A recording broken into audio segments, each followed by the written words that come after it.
Hello there, you're watching and listening to another podcast on www.fantasyfootballscout.co.uk, and my name is Mark.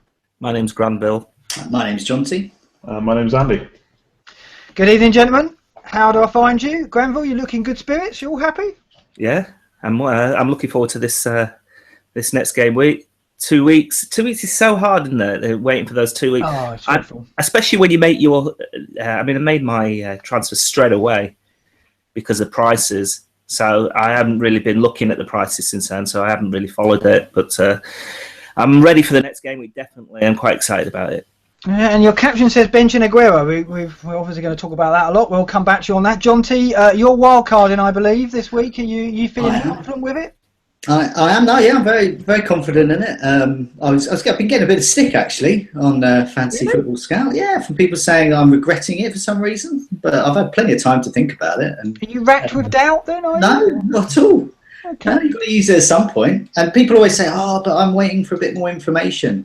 And but I think you always, what do you get to? Game week 38? Well, you can't with this one. You get to whenever it runs out, game week 19. And, you always need more information. It just felt right now. Yeah. Oh well, I've got. Did we get asked about? I'm sure we got a community question. I've got plenty about that. That's fine. And Andy, how do we find you? New house, new haircut, new internet connection, and Shane Long in the background. Very nice. Yeah, new everything. Finally got internet installed. Anyone that followed me on Twitter, I've been going crazy the last couple of weeks, and all ready to go. No wild card just yet. We'll come on to that in a minute. Yeah. Don't tell me you got rid of the leather sofa, Andy. What's going on? You got some kind of fabric job going on in the background there. Yeah. This will come with the house. Just fabric, nice and comfy though, much comfier than the leather one. Yeah, okay, I'll miss it. Nice blinds. Yeah, I'll miss the front lounge. Those though. Yeah. Sorry? They're hard to clean, those things. Domestic. Can you see the dirt from there, can you? Domestic tips from Granville. We'll have that later. How you put on your duvet cover, that kind of thing. How you get certain stains could on. Be a feature. Yeah, could be a feature. Yeah, it'll go a long way, that one. We're not going to talk about domestic chores. We're going to talk about fancy football, as you might have guessed. We're going to talk Aguero, of course. 2-match ban, very convenient. That's changed everything. That's made us even look at the Arsenal midfield for game week 4. There's a captaincy brewing there, I think.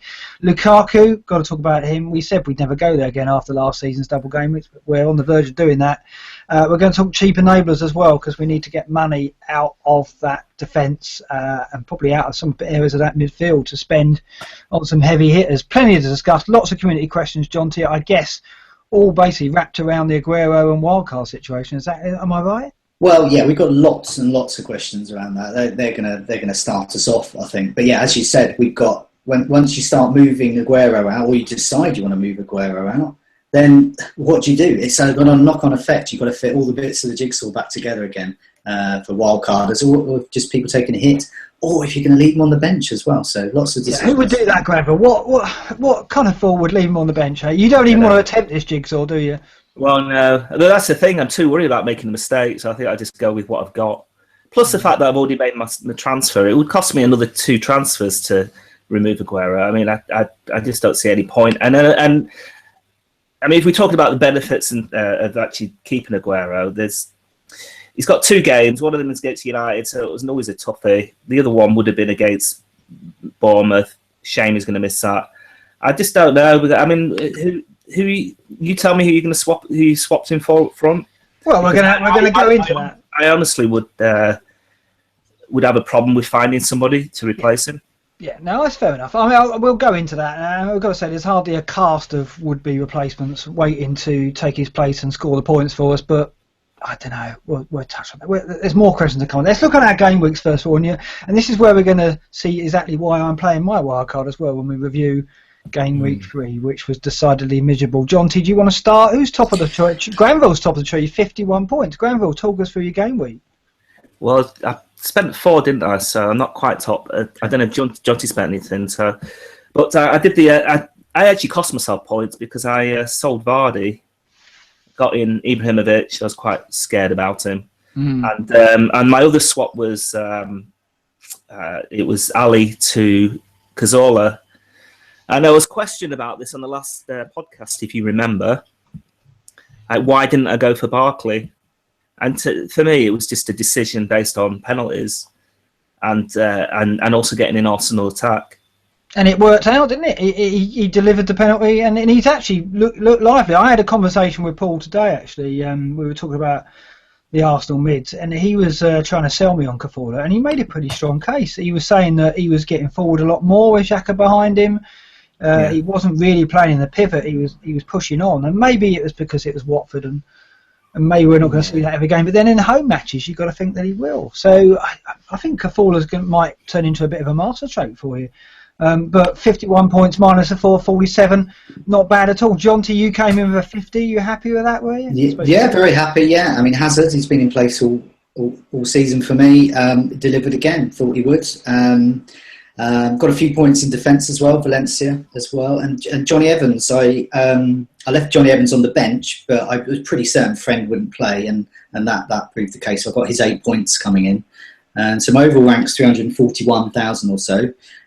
Which at this stage of the season actually isn't too bad.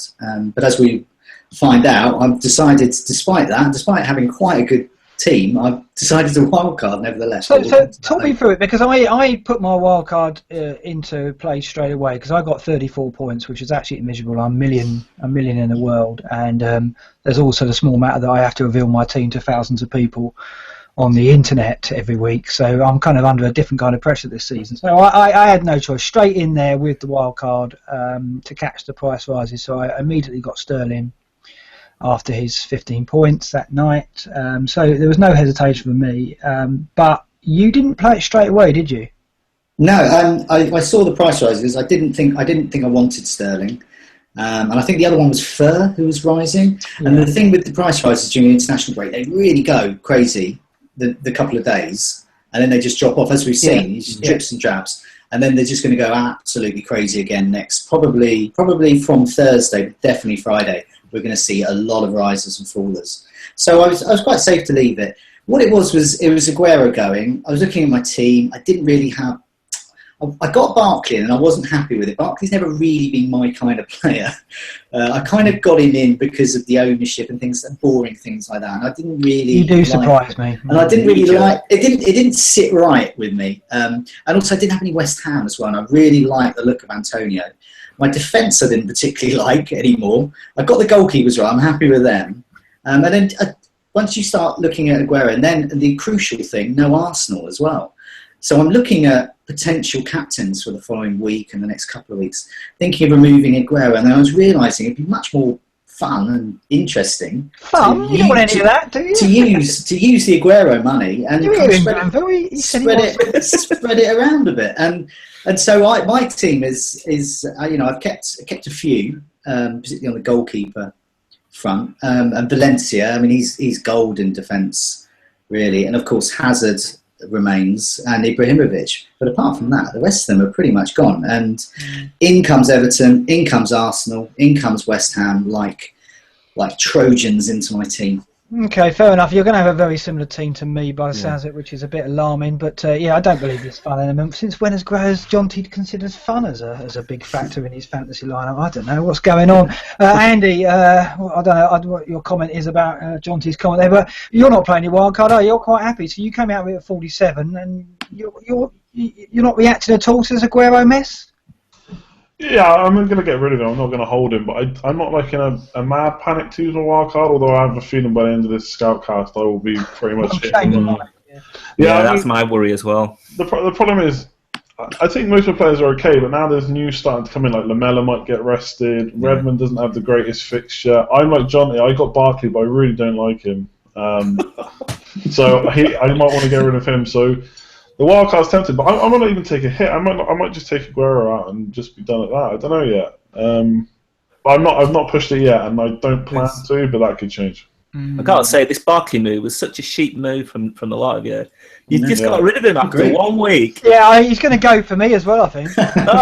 He really is, because I think that I'm going to go Lukaku, who we're going to talk about later, and I can't have two Everton in there. You see, Barkley almost scored, actually, in that game. I don't know. He was through, he had a one-on-one, he could have scored. Yeah, he's a good player. I like him, and I liked him as a pick. But now that I'm looking at an Aguero replacement, and I'm probably going to opt for Lukaku, I don't know if I can. And I want Antonio. I mean, Jonty said it. I mean, as soon as we heard from David Sullivan of all sources that Antonio's going to play right wing. I'm like, hello, I want some of that, because we've got an article coming up this week on it, and the numbers are good, and I think you've got to have West Ham cover.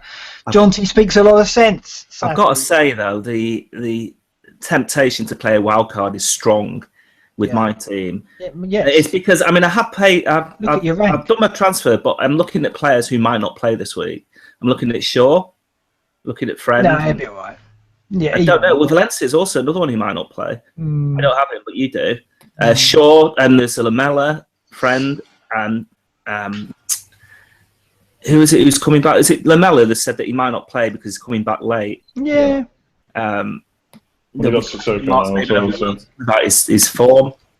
So, it is a bit of a worry for me that I might not. You're still not going out enough then. You might come in with a wild card right at the death. Is that what you're saying? If I get another injury or another player who's not going to play, I might have to, because I think I'm just going to be, down to the bare bones, and I don't want to play a game week with less than 11 players. That'd be silly when you've got a wild card. You would have missed that massive Leroy for price increase. I don't know how he's going to do it. Well, I got the Capello one. The thing is, the price rise, as Jonty said, the price rises normally happen towards the end of the week.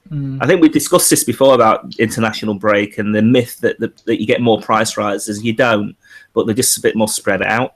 I really thought the Aguero thing would tip it over a bit more than it has. I've been looking at the trends on a daily basis, and it hasn't really picked up. I can tell you now, there's been 4.1 million transfers made since Saturday's deadline. And in game week 3, there were 6 million transfers made. So we're not going to be that much ahead of it, even though there has been another 6 days added to the gap.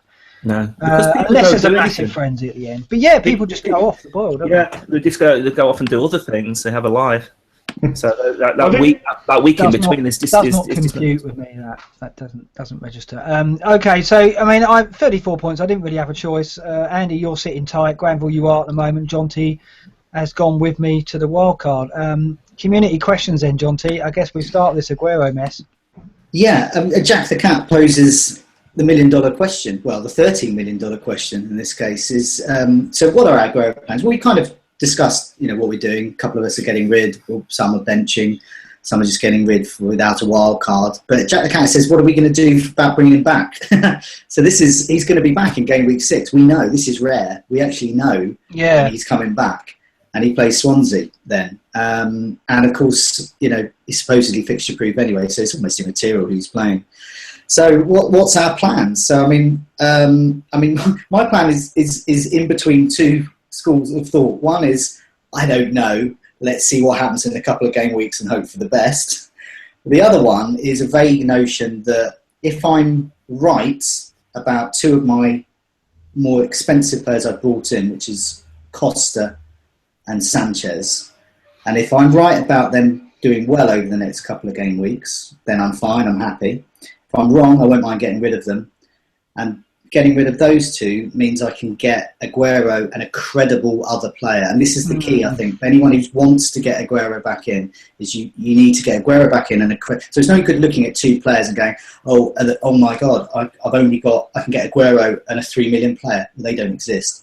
Or even a 4.5 striker. Well, they don't really exist. Yeah, no one wants to be getting Darren Fletcher, basically. So you don't want to be going down that route. I don't want to be getting Aguero and Darren Fletcher. I don't want to be going down that route. Aguero and finding out a 5.5 or a 6 million midfielder, that could be more what I'm after there. Okay, Joe. So, Jonty, let's put a figure on this. So what percentage chance would you put on the fact that you won't be getting Aguero back for game week 6? What would you say? No chance. I want to hear him say it. I would say it's 75% certain I will get him back, but there's a 25%, because if Sanchez and Costa are absolutely on fire, that's going to be really tricky. That's going to be a tricky one. And I probably may have to then take a hit. But then if I'm taking a hit, then you've got to think, you are going to be tossing and turning about that, aren't you? But you can always save your transfer next week. And then you've got. Oh yeah, of course. That's what we're going to do. Yeah. Oh yeah, that's what I'm relying on. Yeah, but I think Jonty's point is if Sanchez and Costa come in, I want to know. Okay, so you're getting Sanchez and Costa. How the hell are you affording that? Because I've knocked out all the money out of my team. I've gone Pickford, I've gone 4-5 across the back apart from Valencia, and I still can't afford. I've got Capu. I still can't afford Costa. Well, I mean, for that money. Well, for a start, I haven't got Pickford yet because Sunderland are still applying to FIFA to get special permission to get a Boa Vista goalkeeper. Yeah, but okay, but there's precedent for that succeeding. So yeah, okay, but he'll come in as a $4 million keeper anyway because he's a backup keeper. So if Pickford's $4 million, he's got to be $4 million anyway. But I personally wouldn't wildcard with one iffy goalkeeper because goalkeepers are a nightmare to replace. So how are you affording this? Take me through. I'll tell you what I've got here. Well, I've actually got less money than you, so I'm not sure what you're doing with your money. But I've got Heaton and Foster, so the golden combo. Yeah. I've got Collins, I think he's good. Valencia I've kept. Yeah. I've got Leighton Baines. Defence. How are you managing that? Okay, yeah. Leighton Baines. You haven't got Lukaku, that's what it is. Then I've got Hazard. Yeah. And then I've got Sanchez. Yeah. Then I've got Antonio. Right. I'll reveal my secret weapon at the end. And you've got him. I've got Ibrahimovic. You must have a dirty striker. Costa. You can't believe it. I'm saying it to you, and you can't believe how amazing this is. Only when you say the next name, which is probably Diamandi, is it? No, it's Benteke. Surely, Benteke, who we're going to be. This is impossible. We're going to be discussing later. Well, let's have a look at my bench then. So I've got Foster, I've said. I've got Capoue. Have you been hacking the site? Yeah. I've got Johnny Evans. He's pretty good, isn't he? He's done all right. 8 points last week. I've gone for Amat as my fifth defender. Yeah, I've got him as well. I still can't afford Costa and Sanchez. And this is it. This is the secret weapon. What? Jason Punchin. There he is. That's how I afford it. Oh, so you haven't got Sterling? You haven't got Sterling? No. Okay. Yeah. I feel better now. Okay. That's all right then. Because Sterling is playing Manchester United. He's playing rubbish. Noticed, they're quite good at the moment. And I don't think... The thing is, right, okay, you were saying about Barkley, you're not content with him in your team and something doesn't feel right. Does it feel right having Sterling in your team? Me? Yeah. I know what you mean. He's not to be trusted, blah, blah, blah. He's very much like Lukaku. I'm scared of it. But he's on fire. I mean, Joe's a big numbers man, right? You've looked at the numbers, John, too. Yeah, have you not? Yeah, exactly. Well, I've looked at the fixtures as well, and if I plan to get Aguero back in, but then I'll be looking at I get rid of a striker and Aguero, and I get rid of Sterling and Aguero. Or do I want to go in to those fixtures with Aguero and Sterling? Well, I don't really want both of them, but to get Aguero and Sterling, I've got to get a really poor midfielder. You don't want two Man City attackers, not with Guardiola. No, but what are you talking about? Of course we do. Why wouldn't we want Sterling and Aguero? Well, because there's so many other great options out there. Rotation potentially coming too. And right? rotation, yeah. And there's two other players. You forget. There's two other Man City players that are meant to be first teamers that haven't started yet. And they're due back as well. Champions League coming up. It just didn't feel right. Certain players feel right. Barkley's never really felt right. Sterling I like. He's a player I originally got when he was back when he was 4.5, and so he's a player I like. I just think there are other options. And I've gone Jason Punchin is just like one of these things where it's like I'm going to try and get my own back on him. And actually play him now. You've gone purely. That's a Moneyball pick. That is Jason Punchin. I'm sure he's going to come up later on. Andy, put some sanity into this. Well, I mean, you listened to that? I mean, where'd you? You're not buying Sterling then. You're not going for that at all either. Is that? I like Sterling, but I have the problem. I'm not going to buy him before United, and I'm not wildcarding, so I won't have him. But I think he's a good option for Bournemouth. I think he looks really good. Because one of the I can't remember what his username is on the site, but he's pointed out that Aguero's not really done a lot in the first few games. Like he scored a penalty and a header, but other than that, he hasn't been too involved maybe in play as much as maybe Nolito and Sterling have. Yeah. So I'm not saying we don't go for him, but I'm just saying maybe he could could wait just a little bit longer. I think you could cover him, but I'd worry about it. I really would. I think he really has played well actually. There's a couple of times when I've seen him running with the ball, running into the box. He looks as good as he's been since I've seen him. I think a lot of the play just seems to be revolving around Sterling and Nolito a lot, and obviously they're there. They can create chances. They're just I'm not brave enough to go Aguero, but if someone's brave enough out there, maybe you could wait just a bit longer than game week 6 and not worry about him right now. Just take him out and go from there. Yeah, I mean, this is the worry, isn't it? I mean, we've got a question on this, John T, is that we will get used to our teams without Aguero in it, and then we'll be tempted I mean, only idiots are tempted to go about Aguero to not get him back. So, I mean, I'm sure there's a question on that, isn't there? I mean, well, yeah, we've got three linked in questions really, but yeah, I mean, Beavis asked, are we concerned about having to ditch an Arsenal player to get Aguero back in? So there's that concern there. So if we get Sanchez or Özil, so they're the two popular Arsenal midfielders. They cost a pretty penny too, but surely they've got to go. If you've got Hazard, if you want to keep Hazard and you want to keep Ibrahimovic. I mean, I've looked at the permutations. At the moment, I've got 4 heavy hitters in Sanchez, Hazard, Costa, and Ibrahimovic. But with Aguero back, he tips it over. You can't. I don't think you can have a credible team with 4. Not even with Jason Puncheon can you make it. So he's right. He's right to bring this up because basically, when Aguero comes back. Already I've earmarked Costa for the job, but that means that one of Ibrahimovic, Sanchez, or Hazard has to go. So he's right to bring that up. It is a worry. And Chaz 13 is clearly a fan of Granville's method here, which is could ditching Aguero just be the ultimate differential? Just getting rid of him, but not wildcarding. And then not actually getting him back as well. But that's another option as well. That's a fear of not getting him back at all. But then another option, and Hurricane Gilbert asked this, is when is the best time to wildcard? And this is something I did ponder, and logically, the best time to wildcard is in fact game week 6. Okay, what's the case behind this? Because I've seen this about, so go through why that is the case. Well, because Aguero is quite easy to get rid of. But in game week 6, it's trying to get him back in. And then we'll have, once again, a bit more knowledge. And then it's working out who to juggle around and seeing. I mean, I've already said. So basically you make the trade of getting him out and then you use your wild card to get him back. Yeah. Okay. And I was thinking about that, but I was already prepared to take a hit. So I was thinking, well, I'm taking a hit now. And I don't know what's going to happen in game week 6. Say Hazard gets injured. Say Ibrahimovic gets injured. Well, if one of those two gets injured, then my task is very easy in game week 6 to get Aguero back. So I didn't want to plan too much, but I get a bit of flexibility, I think. Yeah, I mean, my view on it was, how often does Aguero go missing and then we know for sure when he's coming back? When he's injured, that doesn't happen. He gets an injury and we hear he's going to be 3 or 4 weeks, and we're like, okay, well, I need to get him back in that week because I think that's when he's going to come back. We don't ever know for sure, and then it gets delayed or he might come back sooner. This is the only time. He's never been suspended, so this is the only time I can recall where a player like Aguero, where everyone wants to get back, we know exactly when he's returning, so we can make plans for it. So that was behind my walk and my awful start. I felt that, well, I can save my transfer next week and then look at it in game week 6 and probably get him back. But if I feel like I can go without him, which is why I'm leaning towards Lukaku, because he has got a good fixture in that game week.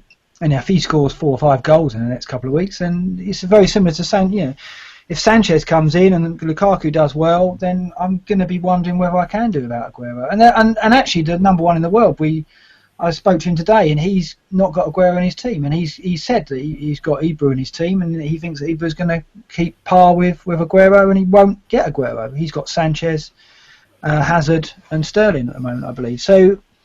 I don't know. I am worried that I'm going to fall into that non-Aguero trap again. And Granville, you're definitely not feeling that way. You're not worried. I mean, what's your captaincy plans this week? Because obviously Joe and I are going to look at Sanchez. Are you not worried about that? I am, and not having Hazard as well is makes it even harder because he would be, a good captaincy material this week. I suppose that I probably will plump for Ibrahimovic, being sort of the most expensive player in my team. But there are a couple of options. It just depends whether I want to take a gamble on someone, because Mahrez scored a couple. He's against Liverpool. They're actually quite tight this season. They haven't let in that many chances.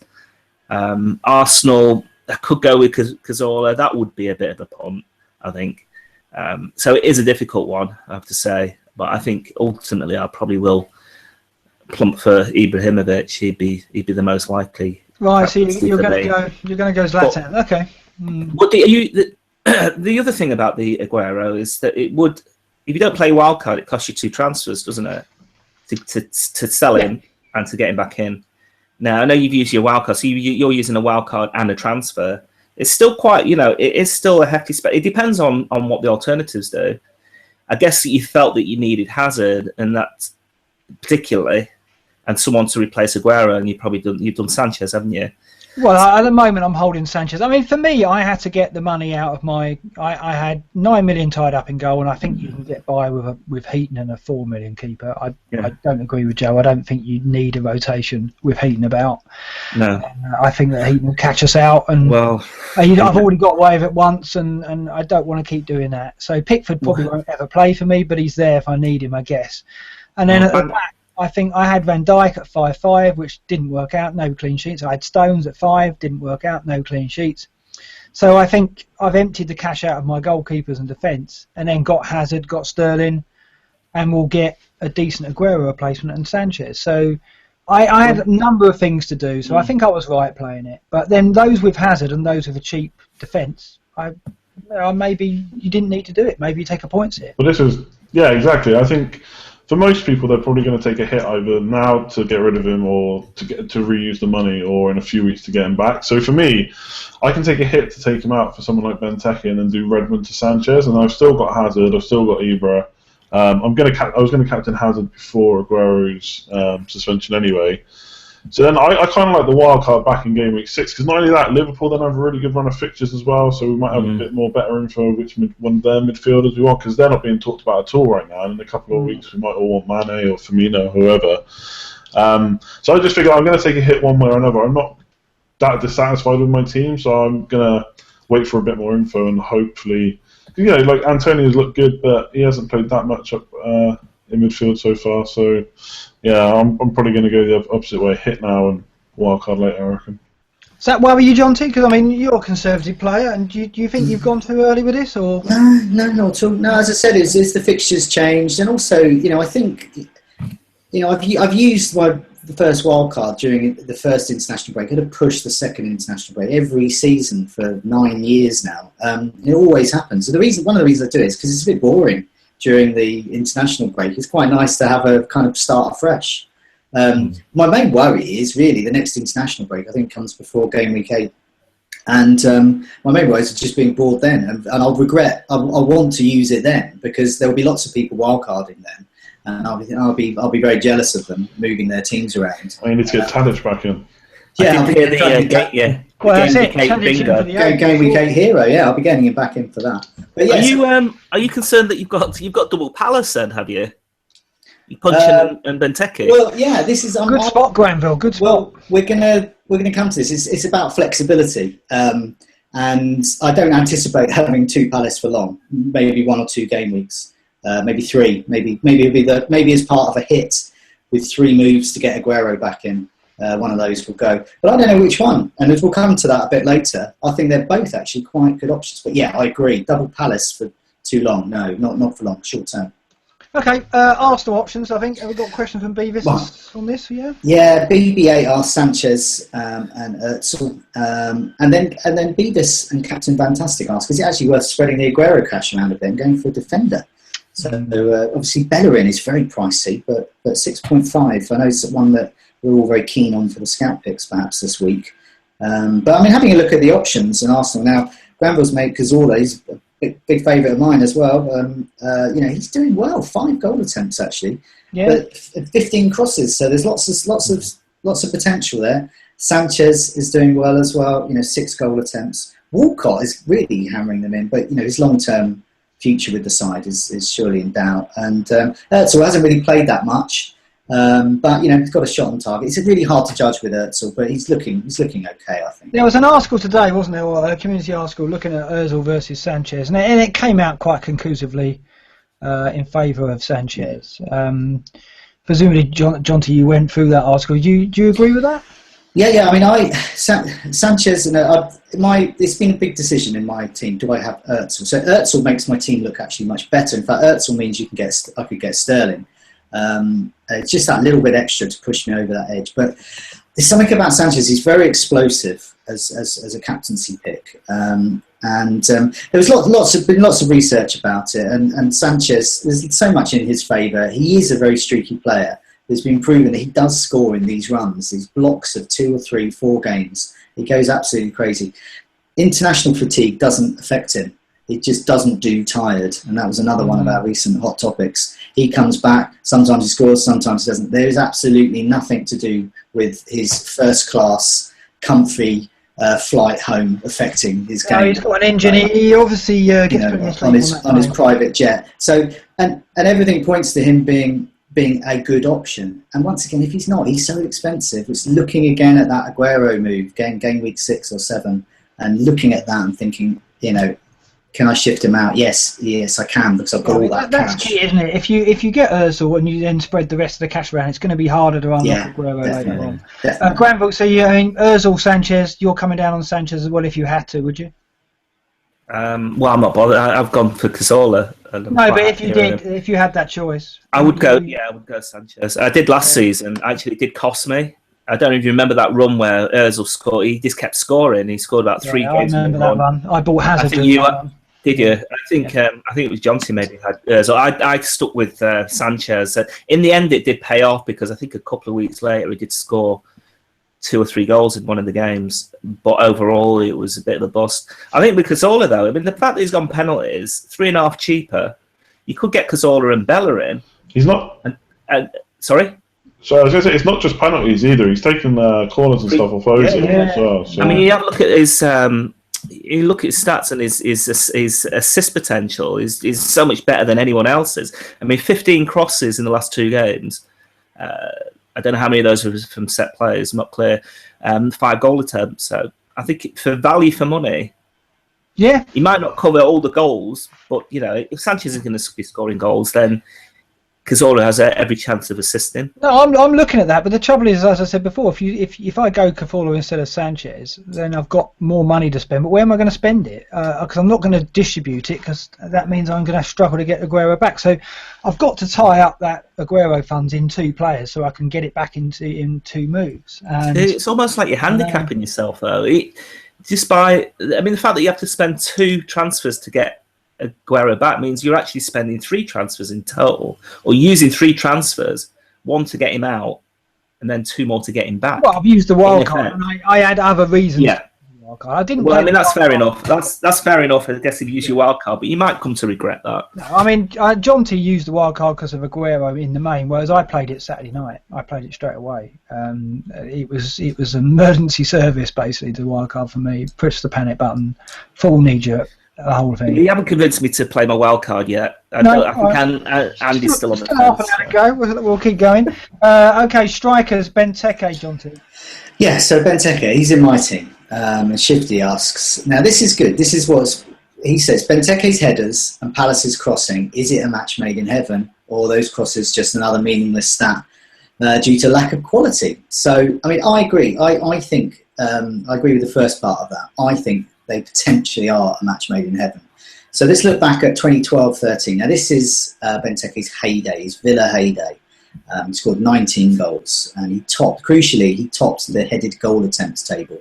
So lots of headed goals. And meanwhile, this season, Palace are really popping the crosses in. No team has actually made more crosses than Palace. They're the cross kings of this season so far. So basically, all they're waiting for, they've got Scott Dann popping up, but he's not a centre forward.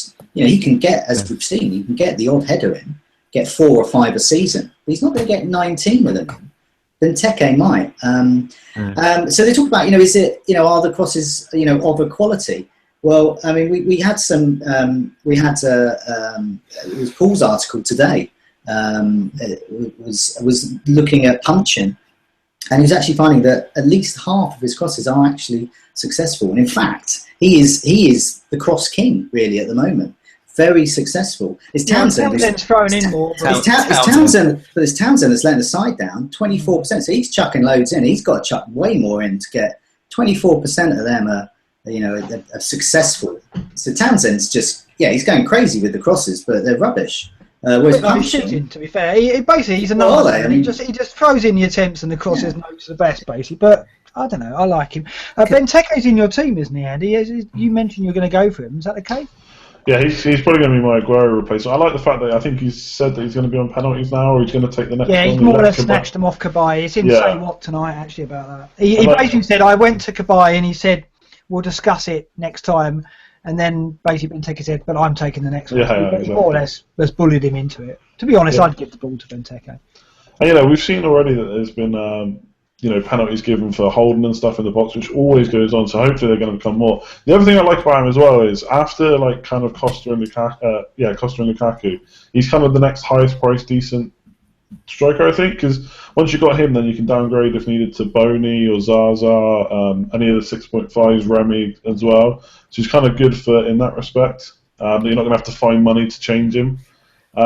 So I kind of like him. Palace's fixtures are pretty good as well, so I think he's going to be in for me, mostly based on the stuff with Villa, not necessarily Liverpool, but hopefully he can get back to form. Yeah, I mean, he did all right for Liverpool when he got his chances, but... Yeah, I think he scored 9, didn't he? He scored 9 in not that many games either, so it's not like he lost it. It's difficult to knock him. I mean, I want him, but unlike Jonty, I haven't been able to wrangle the cash to get him in. I'm not sure I can go to the lengths of getting Jason Punch in order to get Benteke. I don't know. Lukaku, Jonty, we've got a question on that. Yeah, Alchemist asks, is it time for Lukaku in what is a classic form v fixtures move? Well, Lukaku has scored twice tonight on international duty, admittedly against that European giant of Cyprus, but nevertheless, strikers live off confidence, and that could be the move. So, I mean, I don't know. I mean, Mark, you mentioned that Lukaku's in your team. So, why? I mean, you've seen his woeful form. Why is he in your team? Woeful form? Come on, he hasn't scored in the Premier League since March. Yeah, I know. That's pretty woeful. But he basically said that the goal. I mean, I think he promises goals anyway because he's such a size. He's got pace. He can finish when he fancies it. It's just whether he's switched on or not. And I don't know. We haven't really seen enough of him under Koeman yet to write him off. And I think the fixtures are good enough where he will get 1 or 2 goals almost by accident.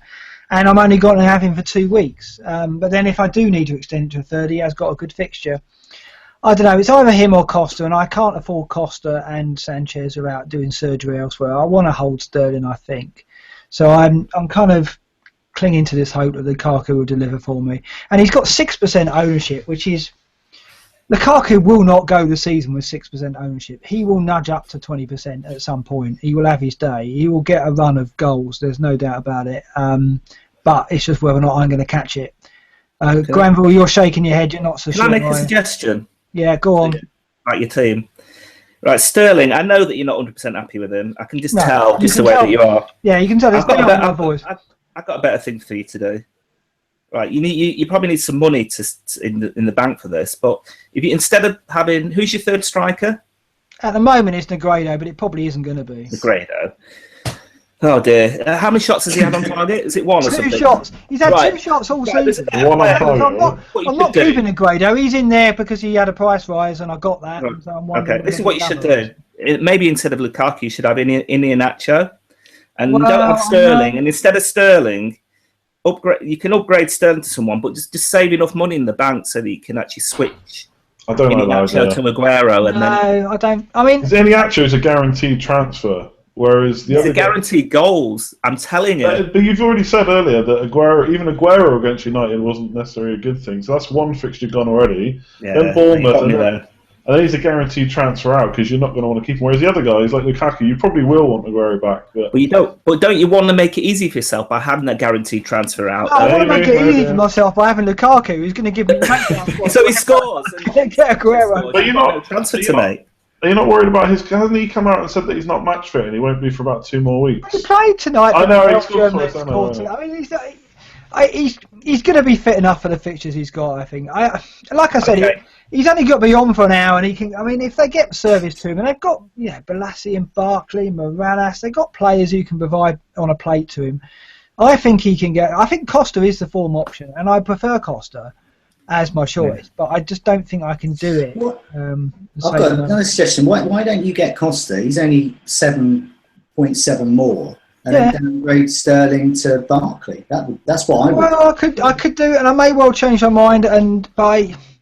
And I might go Negredo down to someone like Remy, and I can afford it then. I think. Negredo's not staying. It's just I don't know which 6'5" striker to go with. I can't get Benteke and Costa. I don't know.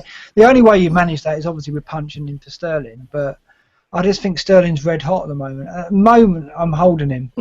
I just think that he's a player I'm going to hold over the season. I don't think he'll get rotated. I just think he's too much of a factor in that City team already. I don't think there's a player like him. Maybe Lou Ozana will come in and do a similar job, but we'll see, I guess. I actually quite like Nolito. I think he might be a permanent fixture in the team.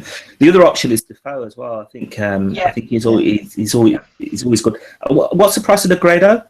He's I've got him for 6'8". He's 6'9" at the moment. I can get Defoe in for Negredo. Yeah.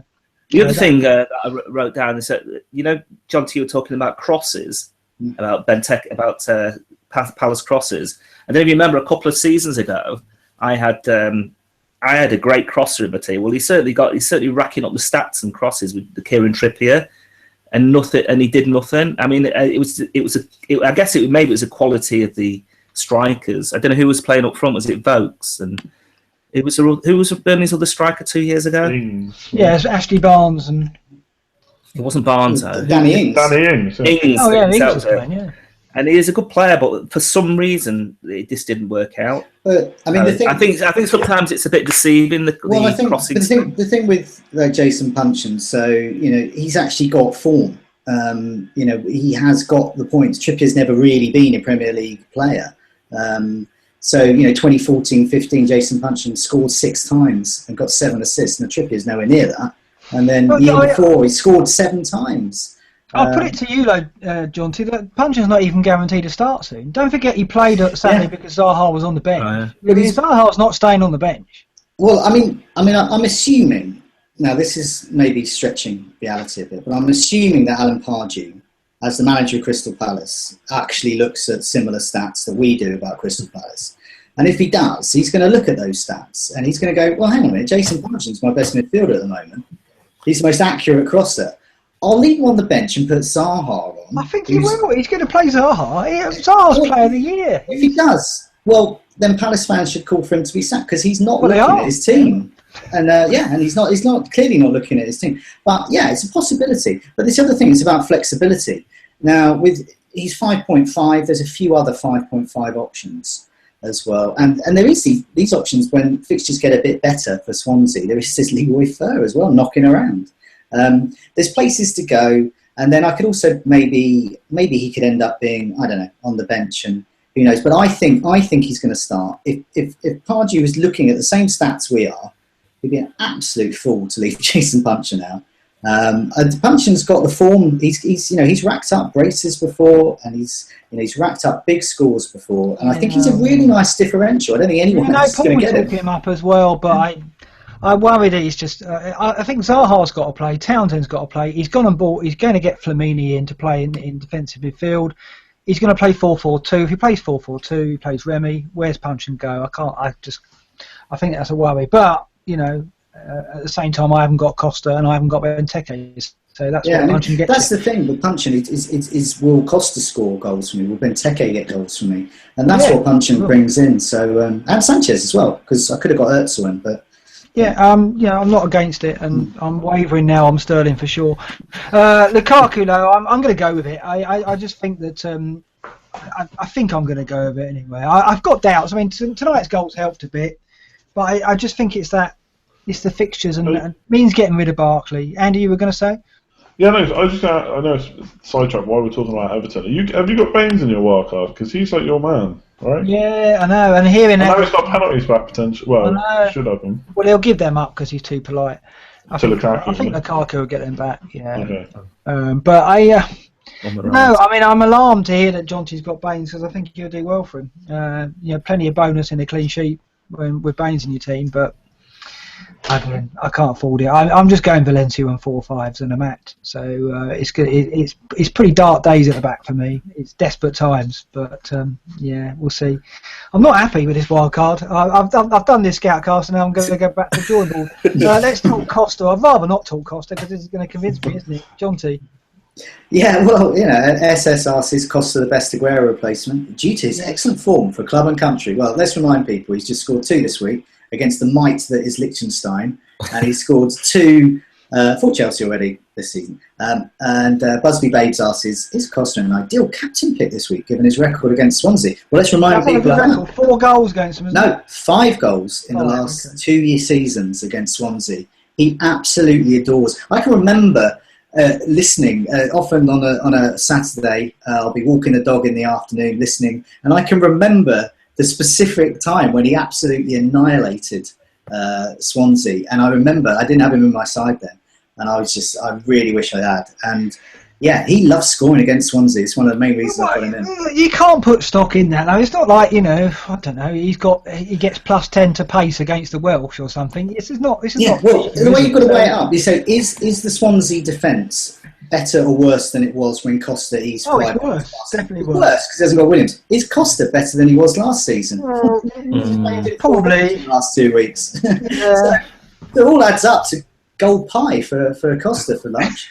But how much of you getting Costa in is just that fixture? Because after that, no, they're pretty poor. Yeah. No. I mean, Liverpool. That's it, Andy. Tell him.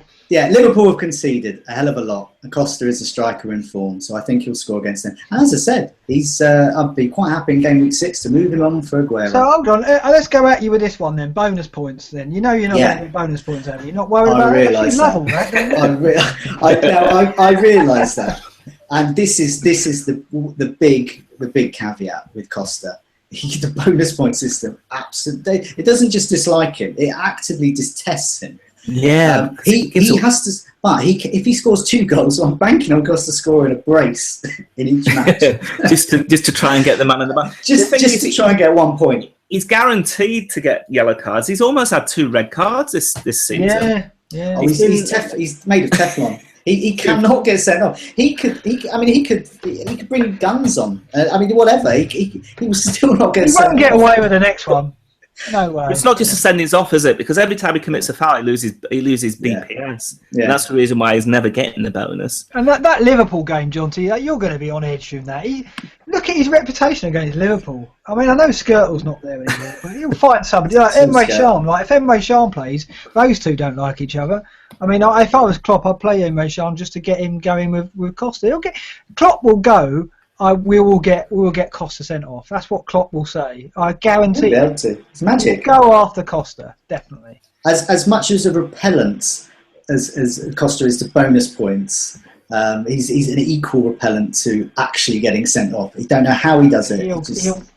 He'll be in trouble in that Liverpool game because they'll target him for sure. Yeah. They really will. It'll be very, very threatening. That's the most clutching at straws reason to get Costa I've ever heard. I'll tell you what, wait, if he doesn't score, I think he will score against Swansea. But if he doesn't score next week, leading into the Liverpool game, you've got to admit your ticker's going to be going during that game.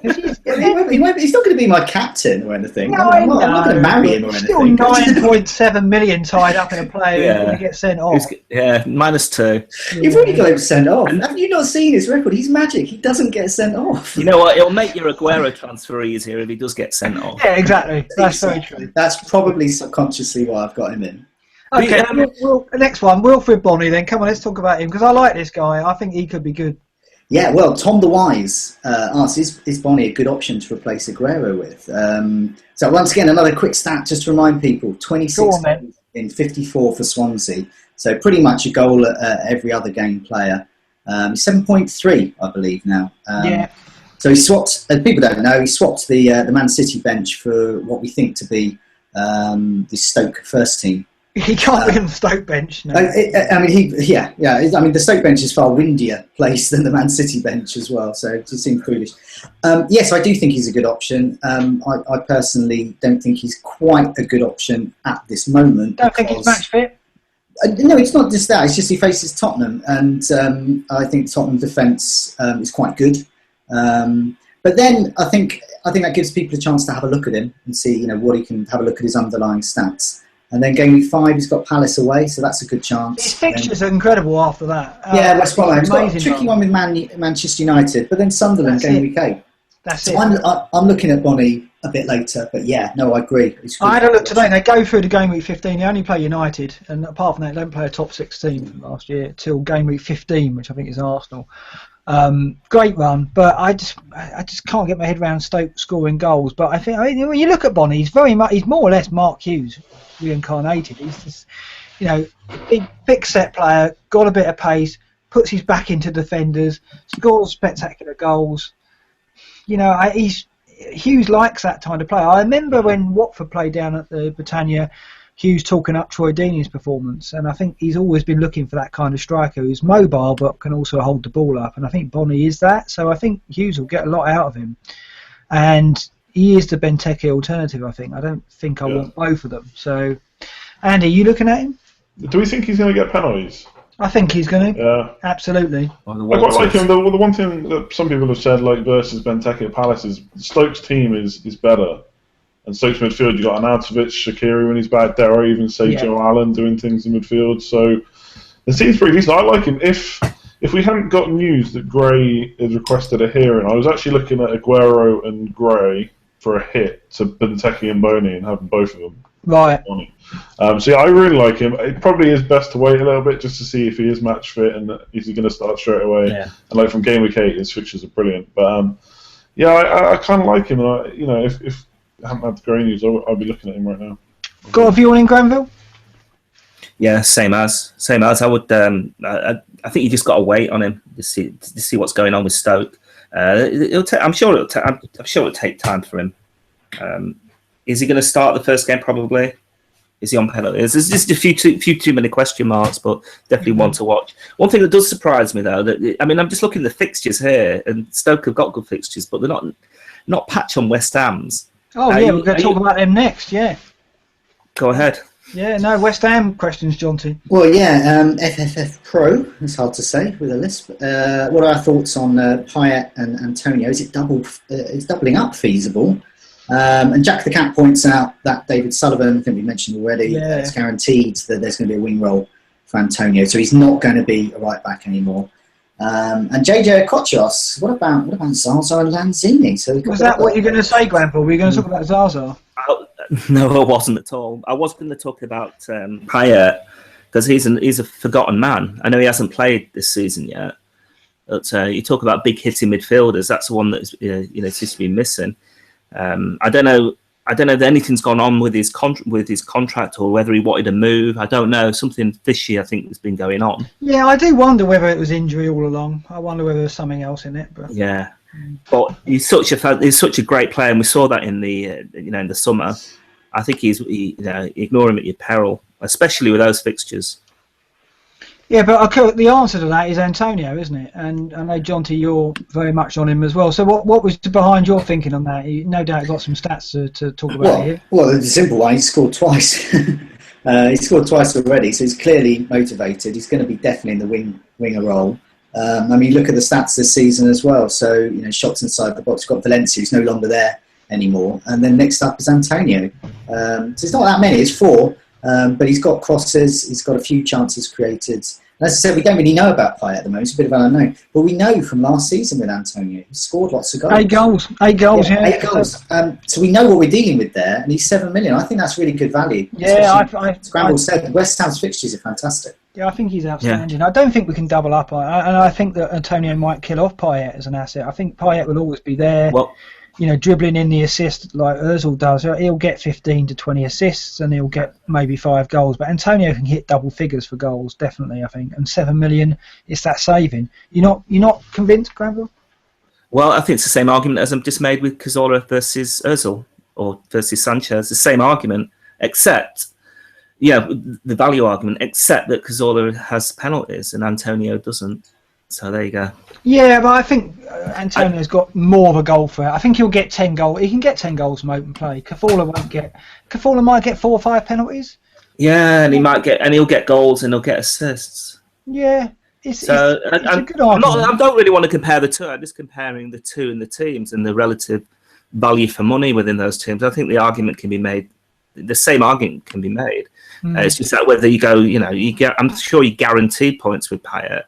I think you guarantee more points with Payet, but whether it's worth the extra 2.5 million, we'll have to wait and see. Andy, where do you stand on this?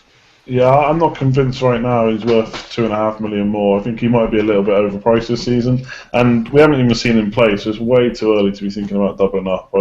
Regardless of how good the fixtures are, I want to see him at least get on the pitch for a good amount of time. But yeah, you make good arguments for Antonio. I can't really argue against it. There's quite a few midfielders, but I take it you think he's the number one for the right wing.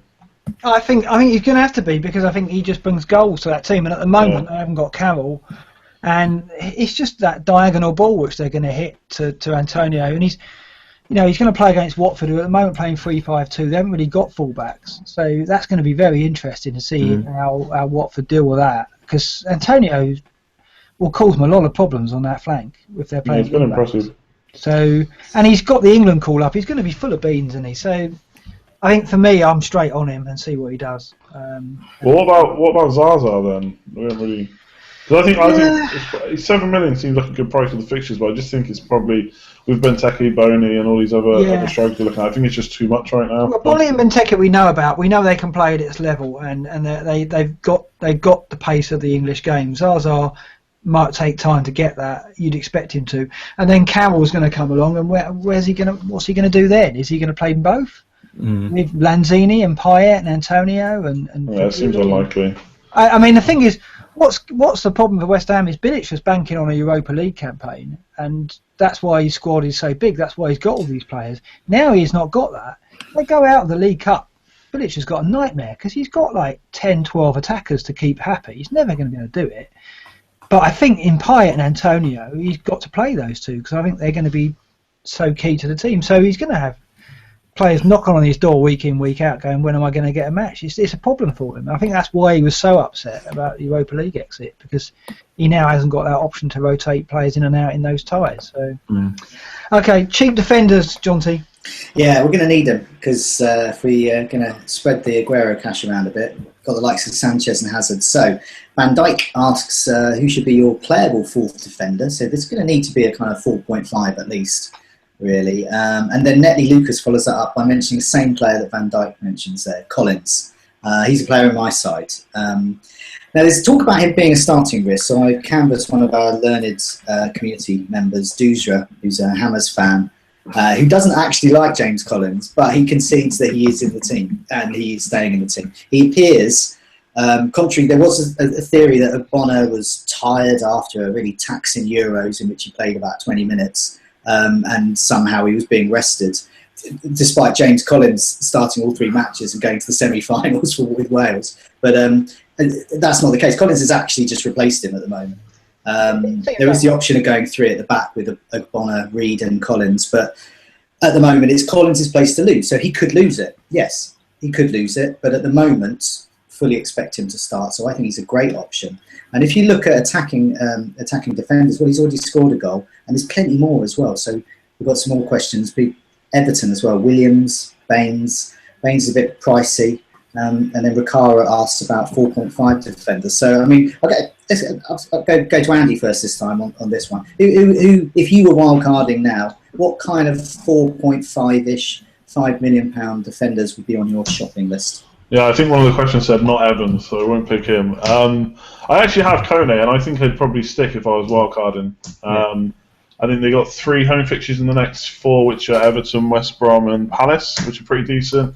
He's also one of the highest defenders for touches in the box as well. Not quite up there with shots, but he's only beaten by Cahill, Ivanovic and Dan for penalty area touches. So, yeah, I've got him and I'd stick with him if I was wildcarding for sure. Yeah, I think that's a good shout. Absolutely, and I think Moyes will sort that defence out. He's got Denayer in, and he's going to maybe move to a 3-5-2. If he does that, I think he's first and foremost he'll try and start keeping clean sheets. And with Defoe up front, you've always got a chance of nicking a goal. So I think Kone is a great shout at 4-5, and he's on the verge of coming in for me. At the moment, I've got 2 West Brom defenders and Collins. I've got 2 West Brom defenders because I just think that the way Pulis has got to set up now, he didn't get the players he wanted in attacking areas. He's only going to be able to keep this team up by keeping clean sheets. So he's going to do that, and this set piece thing with the penalties, it's going to be hard to contain West Brom at set pieces, because they're going to play for them. And Evans, Macaulay, Dawson are good options. I haven't got Foster, so I'm probably going to go to West Brom and Collins and Valencia as my 4, and then a Matt is my 4-1. So that's how I'm setting up at the moment. But Kone is the other name. Grenville? Do we think that Kingsley, is he gone now? Do you think? Yeah, I think Taylor's experience is going to get him in the team eventually. Yeah, that's a shame. That's a real shame. That good player, Kingsley, though. Yeah, and we mentioned him the other week. I think the other one, Collins, I think is a good shout with the West Ham fixtures, and maybe Reed, but I think yeah, I think Collins would be your man. Dan is too expensive. How much is Dan? 5? 5-5, yeah. Yeah, and the other one would be the left back. No, Curtis Davis. I mean, he was outstanding. He's 5 million. Yeah, I think Yeah, Captaincy at Palace though is a good option. Oh, Suarez, yeah, because of the crosses. Yeah, I think he's got the most. I think he's got more crosses than any other defender this season. Again, it's just about the quality. But with Benteke up there, you never know. I think Bournemouth have got some. If they could only keep clean sheets, they would be a good option. I mean, Simon Francis is a great defender. They've got Smith at right back, who's playing at the moment. Yeah, and they haven't got going yet, have they? Nah, they've got Callum Wilson up front. I know he's out of the field, and yeah, it's been a bit disappointing. But I think at some point they're going to start playing again. But they can never be relied upon for clean sheets. You have Daniels, don't you, John T? And you know you're going to get points out of him putting crosses in assists. So, but I don't think so. I think Daniels is last season's man. I don't think Daniels. Yeah, because of the penalties. Penalties was what Daniels was. Daniels can't compete. He hasn't. I don't think he's had a shot on target. He's attacking wise. He's not showing any. He's getting forward. He's still getting a fair share. I tell you, the Bournemouth defender gets Adam Smith. Yeah. He's got 2 shots on target. He's got the goal, yeah. And he's got the goal. So he's the one. If you're going to get a Bournemouth one, he's the one to get at the moment. There's another name we haven't mentioned, Patrick Van Aanholt. When I was looking at attacking defenders, he's top as he was last season. He's one I'm considering. If I do something with Baines maybe, or if I do decide if we find out that Pickford's definitely nailed on for the next couple of months, then I'd be considering Van Aanholt. I think because not only is there a clean sheet possibility, but those goals, if he's getting 5 or 6 goals a season, you're looking at 12, 13, 14 points from a defender. And Moyes has come out and said that he's looking at 3-5-2, and he will play 3-5-2. Well, that's fantastic. And we know he can deliver in that type of role. So he's the player, but he's fine. Yeah, it's 5 minutes. So it's 4.5. So 4.5 is the kind of ideal price you want. So Van Aanholt may be a bit too pricey for some people. All right, cheap midfielders, John T. Let's move on to those. Yeah, okay. Well, I've already mentioned my man Jason Punch in there. We've said that. I think he's there. Dues and Citizen asked, "What about Balassi?" Now, this is an intriguing one. I think we haven't mentioned him, but he plays for Everton now. Mentioned Everton's good fixtures. And Jack the Cat asked about Snodgrass as well. Well, he's been banging in the goals for Scotland, and he's pretty good. Pretty tidy player as well. Hull's fixtures poor though. But I think both of those are good. And if Punchin fails me and lets me down, both of those are players I'd be looking at in a kind of a medium term, I think. I think at the moment we're setting up with 3 heavy hitters and a mid-price and then a budget. That's the way I'm going. At the moment I'm probably going to have Sanchez, Hazard, Sterling, Antonio and then Capoue. So we're looking here at the kind of the bracket above Capoue, aren't we? We're looking at the 5 to 6. We're looking at the Townsend, Januzaj, Snodgrass market, which I don't think we're in at the moment. I'm not. But Andy, are you looking at someone in that price? I mean, not really. I've got Redmond. He's 6 million. I'm not sure how much longer I want to own him for. It doesn't look like it's going too well for Southampton attacking wise, or defensive wise. So yeah, Snodgrass. Awful fixtures. I'm not convinced they're going to keep this up at all. I kind of like Januzaj, Sunderland, or maybe Josh King at Bournemouth for 5.5. The thing is with Josh King, it's the Wilshere factor because I think Wilshere's going to be behind the striker. I think, but we'll see. I mean, I think these players are going to come into it for game week 6 because, as you've mentioned, John T, we're going to be getting rid of our striker and we're going to be getting rid of our Arsenal defender. And we're probably going to get an Aguero back in, and then we're going to have to look for someone around 5.5 to 6.5 to fill in midfield. And that's when you're going to see Balassi, Januzaj, Snodgrass, Punchin, maybe even Wilshere come into it. That's when we're going to be looking at those players, I think. Yeah, well, I've already got. That's why one of the reasons I've got Punchin in place. I think for team balance at the moment and going ahead over the next few game weeks, I think you do need to be looking at a 5.5 6 million midfielder, even if not now, but definitely from game week 6, we need to be considering these type of players. As I said, Punchin's one I would back as well. Januzaj as well.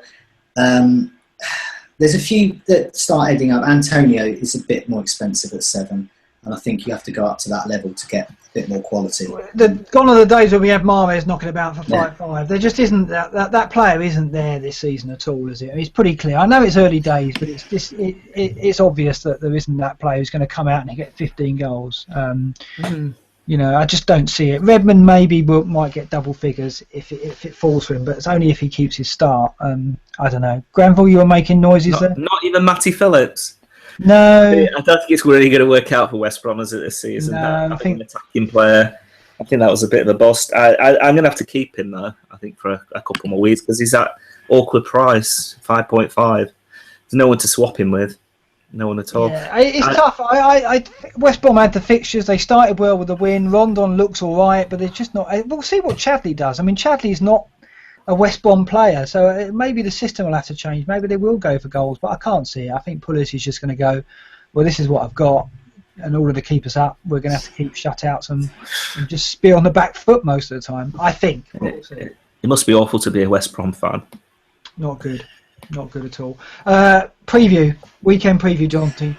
Yeah, so we're after clean sheets and Fantasy Island Risk. I just want to mention one thing, though. Last week, I had considerable success with my Fantasy Island Risk, but it's turned out to be quite controversial. It was Raheem Sterling's really... not a risk. Clearly not a risk. You three let me get away with that choice. I picked him the first week as well. And we all let Andy get away with that in game week 1. So it's all your fault, basically. Moment of weakness. It's fine though. Game week 1 though, where we don't have any data. You can have that one. I kind of like picking the differentials though. I kind of like even if they're not. He was a differential. You had under 10% ownership, so he was a differential. That someone will actually transfer in. I like that. Yeah, well, you're not getting away with someone like Sterling now. Jonty, you can have first pick though. Go on. Well, let's go for clean sheets first, then we'll come to our picks. But so I think we've got a lot of choice this week. I'm going to go for Burnley against Hull. I think it's good time to have Tom Heaton in your side. Yeah, I can't. I think that's a good clean sheet. I think Burnley. Look at them in the last game against Liverpool. They were just rearguard action, wasn't it? They know how to defend at home. He sets them up well. But Hull are confident, aren't they? You know, Hull have got something about them at the moment. But I think, I mean, everyone's going to be starting Heaton if you got him. So I think that's a decent one to back. Andy, do you want to pick one? Yeah, kind of like I think Chelsea against Swansea. Clean sheet potential there. I don't think Swansea got much about them at all in attack. So even though it's an away game, I back Chelsea for that one. And Granville? Yeah, Bournemouth are going to get their first clean sheet this season at home to West Brom. Yeah, you got to think so, haven't you? I mean, Rondon scored there last year, so I don't know. I'm not giving up. Is that the last time he scored? No, because he scored on day one. But you know, I don't know. We'll see. I'm going to go West Ham, Watford. I don't think Watford pose much of a threat. I mean, they look better in the second half against Arsenal, but I think West Ham are going to roll out the clean sheet there, and Collins is going to do it for us. So I think you're right. I think there's a good few clean sheets here. I think we've only had 2 or 3 per week so far, but I think it's going to settle down. And we'll say an Arsenal home at Southampton, I think, will be a clean sheet as well. I just don't see Southampton scoring. I mean, they threatened, but I think Arsenal will dominate possession in that game, which has been, you know, Southampton have done well. I mean, they've had a lot of the ball. They just haven't created gilt-edged chances, and I just think Arsenal are going to shut them down a bit. What do we think of? Because a lot of us who aren't wildcard and have probably still got Valencia and Stones. So what do we think? Because I think that could be 0-0. Do you? Mourinho, Yeah, could be. Yeah, I don't. Even with Pogba and Ibra, I still don't think Mourinho is going to go all out for it. And obviously, City are missing Aguero, so yeah, I think that could be 0-0. Yeah. But maybe I'm saying that because I have to play Valencia and Stones. I don't know. I just wonder what you guys thought. No, I think it's a good bet. I agree. Many a Mourinho game with Chelsea, I've played that Chelsea defender, and it's been on paper tough fixture. And often you get those clean sheets in. I agree as well. The only problem there is that Valencia is a real doubt because he arrived very, very close to the match, and it's a midday. It's the early kickoff on Saturday as well. I just don't see Mourinho playing Darmian. No, he'll play him. Yeah, I'm not that worried about Valencia. I think he's going to play. Yeah, I'm going to put him in my side. I'm not going to bench him, but I'm a little worried. I've got a nice backup, hopefully. I think he'll be fine. But I think you're right. I think it could be 0-0 that game because I mean they'll both take a draw, won't they, at this point? And everyone's going, "Oh, this is a classic. It's a Titanic strike." It's too early. I mean, we need this in 10 weeks' time when it matters more. Now, I think they'll take a draw, both teams, and be happy with that. But Granville, what's your view on that as a United fan? No, I agree. I'm not sure. I'm not totally sure about Guardiola Guardiola though. Whether he's the type of manager who'd take a draw like that. I don't know. He wouldn't, would he? I think it would be. Might turn up the false nine, mightn't he? Yeah, it'd be cagey, but they've got a goal scoring in that show. You'll see. I saw a stat earlier. Someone like Mourinho's been sacked more times than he's beaten Pep. So, make it what you want. Mourinho's been sacked more times than he's beaten Guardiola.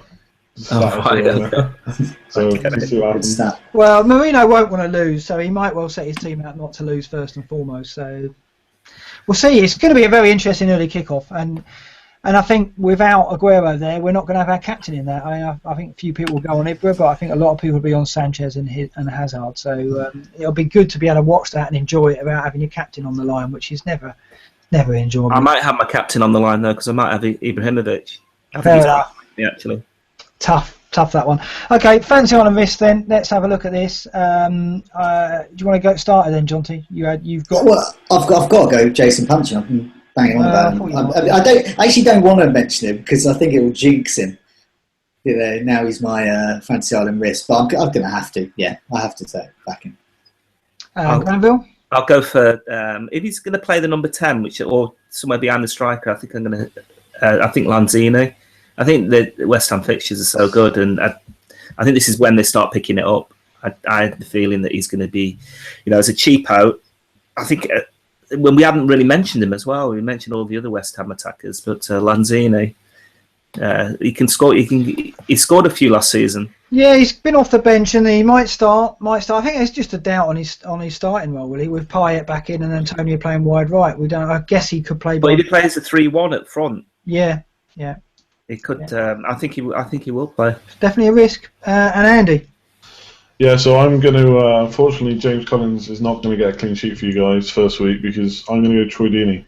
I think he. Are you? Yeah, I'm not convinced the West Ham defence is as good as fixtures are great, obviously. So getting the defence. No. Penalties. Exactly. Yeah. So Troy Deeney is going to be my pick if that counts as a risk enough. Okay, I'm shocked that Jonty didn't go Ramirez because I know he likes him. I think he's a good option. Januzaj I've already mentioned, a good option. Here's another one for you, Mo Barrow. Outstanding form. I tell you what, if he was a midfielder, he would be in people's teams. He's 5 million forward. He's absolutely flying at the moment. Jonty's no. Has he had the most aware of the stats? Most crosses amongst forwards, yeah. But that's going to be an interesting one because I think he roasted Fuchs at Leicester, didn't he, in those conditions? But he's going to be running that Azpilicueta if Dave does play. It's going to be quite an interesting one, that big battle. But I'll go Mo Barrow. I think maybe Swansea will score. We'll see. So there you go. Fancy on a miss. FanDuel, Jonty, this is going to get personal between me and you now, hasn't it? We've decided. So we're going to take this a lot more seriously from now on, and so seriously, in fact, Jonty, you already showed me your team, which is a bit of a strategic error on your part. Well, I don't mind. Mind games? No, it's fine. I'm like Big Sam, who's reveals his team sheet several days before. Anyway, one of the things. So for people who don't know, FanDuel, it's a daily and weekly type game, and it's very, very stat heavy. But one of the things I'm doing is I'm backing some of the players that I've got in Fantasy Premier League who I think are going to score. You got Puncheon. But I've also got rid of. I've also got in the players that I've got rid of. So my rationale is that if when I see Ross Barkley and Ramirez, who I've ditched, get goals, I can at least think, at least I could be getting some money. On FanDuel it's a good way of playing it. So that's the way I'm doing. That's the way I'm going to use it and cover myself. So I've got Antonio, Puncheon, and Hazard, who are actually in my FPL side. But I've also added in Ramirez and Barkley. I've gone for Costa. I just think those Swansea stats are good. Johnson, do you want to go for your defence? Because I just want to hear you pronounce that Sunderland defence name. I don't know what I put him in, and then as soon as I put him in, do you know what I thought? I just thought, oh my god, what have I done? So yeah, you're right. I can say it's Curtis Davies. It's not Davies. It's Davies. You know what? James Collins I've also got, so it's Collins. Yeah. And the other one? The other one is an absolute Scrabble nightmare. It's the new Sunderland lad. Yeah, the Chelsea defender. Yeah. Fair enough. Djili Budgie? I'll let you off. No. Let's go for that. Is that anywhere close? I want to hear Mark there. Don't know. We've actually got the Premier League have got every player pronouncing their name. I'll try and dig that one out and see if I can get that sorted because, yeah, it is a bit of a nightmare. And he's actually a decent player, and it looks like he's going to play for Sunderland quite regularly now if they play 3-5-2. So, yes, interesting. Now, thanks for showing me your team. I'll use that with my selection. So we're going to go head-to-head in this, aren't we? And then keep score and see how we get on. Yeah. You're a bit of a master at FanDuel. You did very well over the summer in the Euros. Yeah, it's good for stat heads. You're winning enough money, so much money, that you'll be actually withdrawn it from your account. I win little sums of money that I keep in there. You're a bit of a high roller, so we'll see how this goes. I'm going to keep my team to myself, and we'll keep score on that and see how we get on. So, yes, we'll be entering the FFS game, which we're launching on Friday. More on FanDuel in our article this week. Okay, so you're not playing the Wildcard, Granville. You've been through the Scoutcast. You've got out the other end, and you're still not playing it? No? You haven't really convinced me at all. Okay. I think I might have to take a hit, though. It just depends on the team news, because I have Shaw, I have Lamella, who might not play. And so, I could be in difficulties getting enough players out, so I might have to spend. I don't know where I'll spend it, though. Okay. Fair enough. So you might take what was your early transfer, by the way? Was it Hazard coming in, or no? It was Deulofeu to Kapua. Right, to get you the money. Okay. Well, it was really to because Deulofeu was going down and Kapua was going up, and I knew that I needed to get rid of him because he's now been dropped. No, fair enough. Andy, your transfer? So it's looking like Aguero to Benteke. And then after that, I'm not sure. I'm probably going to bring in Sanchez just because I've got the money for a hit. And it'll either be, it was going to be for Redmond, but with Lamella now iffy, it might be for him. I might just keep Redmond. And where's the armband going? Well, it's been on Hazard all week. Like I said, even before the last 2 weeks, even before Aguero was confirmed suspended, it was on Hazard. So I'll probably stick to him. But if I bring in Sanchez, that is going to be a tempter. And we've got Gray against Hull. Gray looks like he's going to get to play now. I don't think I'm going to captain him ahead of Hazard or Sanchez, but he could be another good option. And Granville, your captain is Ibra. You're sticking with that one? Yeah, unfortunately, it's the first game. It's a derby. It could be, I could ruin my game week in the first game. The other worry for me is Sunday. Swansea against Chelsea. Hazard. I won't have a player in that game. Oh, actually, I will have John Terry, but I won't have an attacker. That's a bit of a worry. John T. Wildcard, so transfer's not on the table, but your captain, you're going straight to Sanchez, I take it, are you? Yeah, it has to. Yeah, he's most explosive. So, it's all or nothing option. I think, could be 15 points, could be 2. Yeah, I think I know the way it's going. I probably will go Sanchez as well. Although my wildcard now, after this, I'm shaken. I'm a little bit shaken.